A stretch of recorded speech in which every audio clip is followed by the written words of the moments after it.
코로나19 팬데믹이 생각보다 오래 지속되고 있습니다.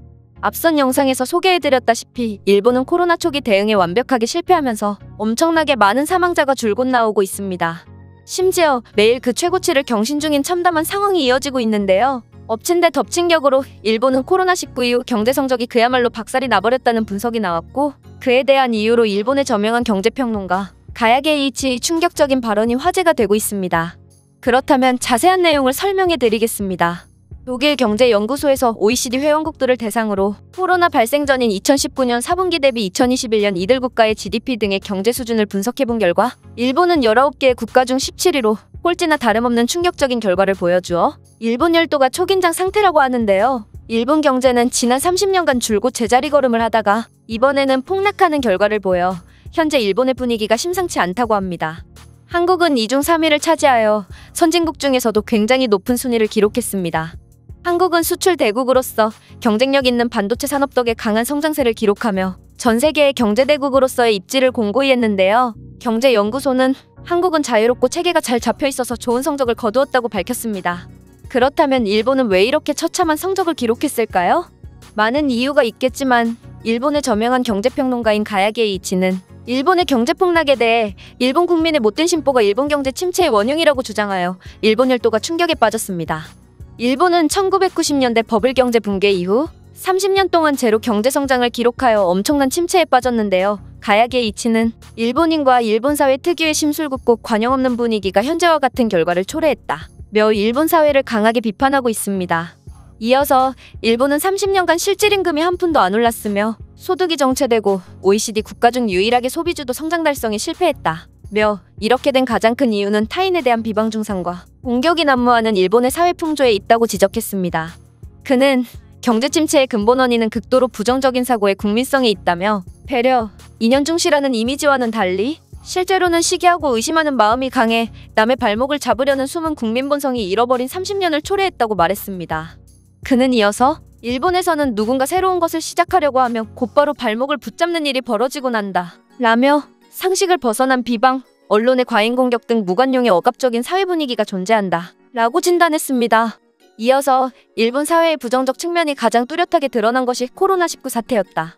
팬데믹으로 국민의 목숨과 삶이 위협받는 상황에서 정부는 국민 안전은 내팽개치고 자기 이권 확보에 분주했고 국민들 사이에는 극단적인 자기 책임론이 확산되면서 코로나19 감염자에 대한 비방 증상이 나타났다 라고 주장했습니다.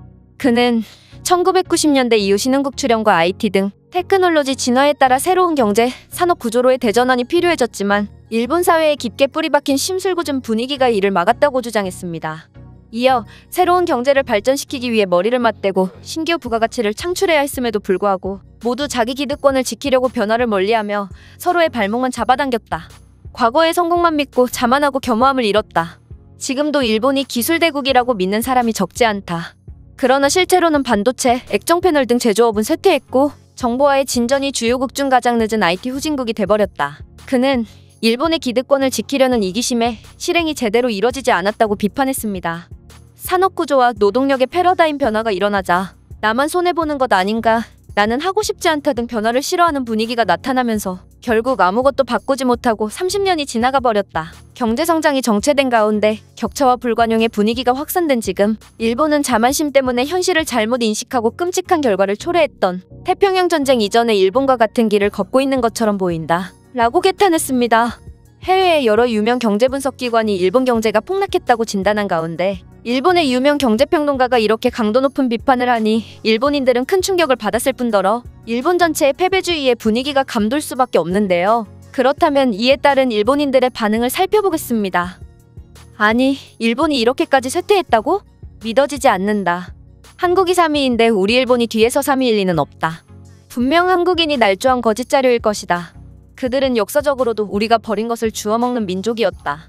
힘든 상황에서 그 사람의 진짜 모습이 나온다고 하는데 지금 일본이 딱 그러한 모습이다. 이곳에 일본의 남잘되는 모습을 싫어하는 점과 통제되지 않은 모습을 보니 게이치 씨의 말이 옳은 것 같다. 한국은 일본으로부터 탄생한 나라이다. 그것의 역사를 아는 사람이 많이 없기 때문에 조선인의 선동에 당하고 있는 것이다. 아무리 그들이 날조해도 일본의 선진화된 시스템과 자금력은 곧 위기를 극복할 것이다.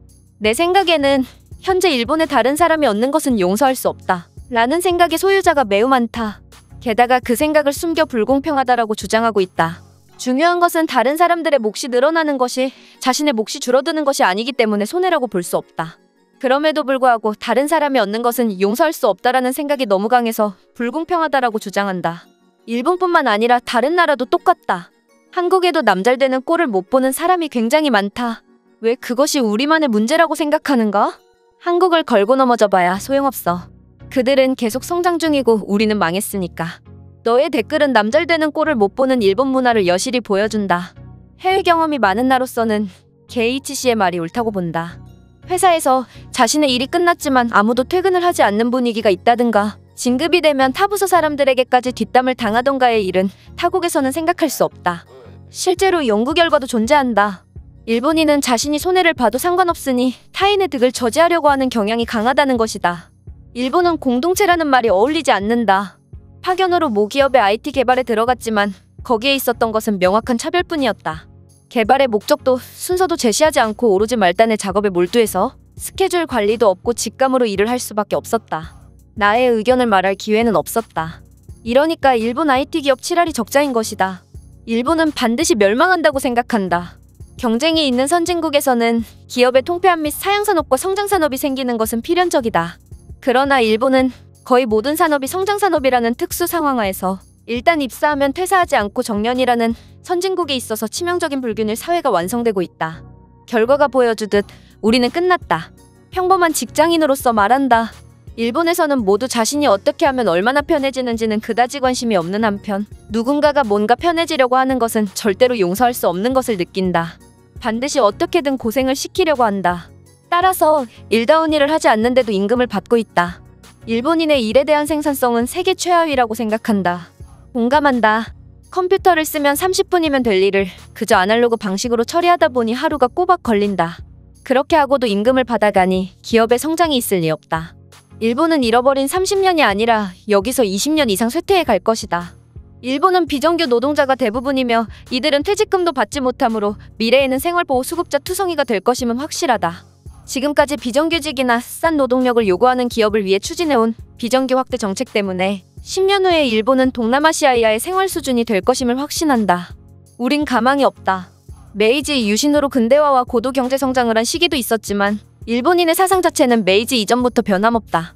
그리고 그 사상은 지금의 정보사회에는 적응할 수 없어 IT 후진국이 되고 더 내려가 개발도상국이 되고 있다. 변화를 싫어하는 일본인이 사상관념을 바꿀 수 있을 리는 없다. 그냥 지금까지와 같이 아무것도 변화할 수 없고 단지 쇠퇴해가는 미래밖에 보이지 않는다. 제가 준비해온 내용은 여기까지입니다. 끝까지 시청해주셔서 진심으로 감사드리며 여러분들의 구독과 좋아요는 영상 제작에 큰 힘이 됩니다. 이상 세모튜브였습니다.